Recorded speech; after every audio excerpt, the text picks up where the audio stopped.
subjects, yeah, go disrupt you with lightning tonight. Trending topics in the spotlight, breaking down what's right. Unfortunately, a lot of us lack the critical thinking necessary to engage in some of these conversations. Highlighting one engagement in particular, Stephen A. Smith or Stephen A. Myth versus LeBron James. LeBron James, I'm sure everybody's heard of it. LeBron James decides that he's going to, during a timeout of game in the third quarter, he goes and gets in Stephen A. Smith's face, and everybody has their opinions on it. By and large, people in the black community, oh, he's defending his son. LeBron's defending his son. And it's okay, did everybody forget what exactly Stephen A. Smith's job is? To my knowledge, Stephen A. Smith didn't say LeBron Jr. was a gremlin. He didn't say that he didn't have the same DNA. He didn't insult him. He said something about his game.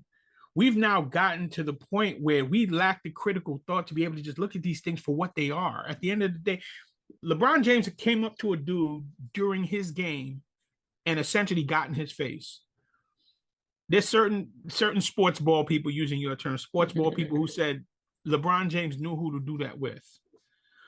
Because there's certain people who would not have accepted that. I bring that up because we have so many barriers have been crossed.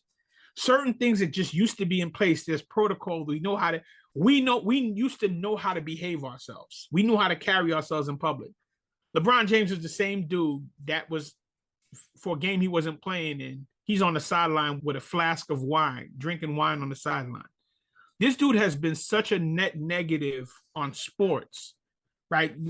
Again, I don't care where you land on your fandom for the dude, but if you look at the impact he's had on the game, he's had a net negative on the game because of things such as this, right? But what it really breaks down to is it's the lack of respect for protocol, the lack of respect for how things are done.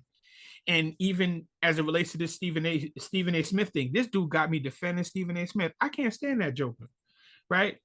But this dude got me defending Stephen A. Smith because just on principle, bro, at the end of the day, Stephen A. Smith just signed $100 million contract, right?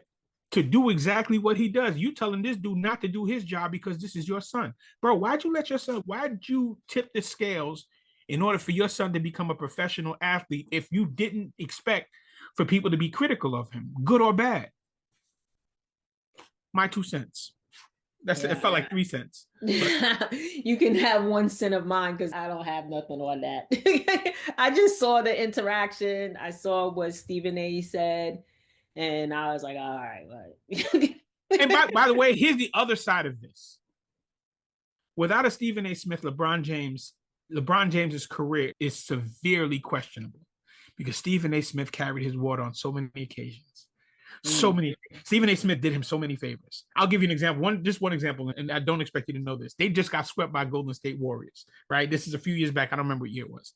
Just got swept and soundly swept. Stephen A. Smith, the very first thing he said on SportsCenter was, LeBron James is the best NBA player in the game today. Like, we just watched this nigga get his ass whipped 4 games straight where he had no impact on the outcome whatsoever. And the first thing Stephen A. Smith said was that every summer, Stephen A. Smith for about 5 years, LeBron James needs more help. Who's going there? LeBron James needs more help. To me, LeBron is like a pit bull. It ain't a matter of if he's going to bite you, it's when, right? Because it's, I'm doing you this favor. I'm doing you this solid. Look how you treat me.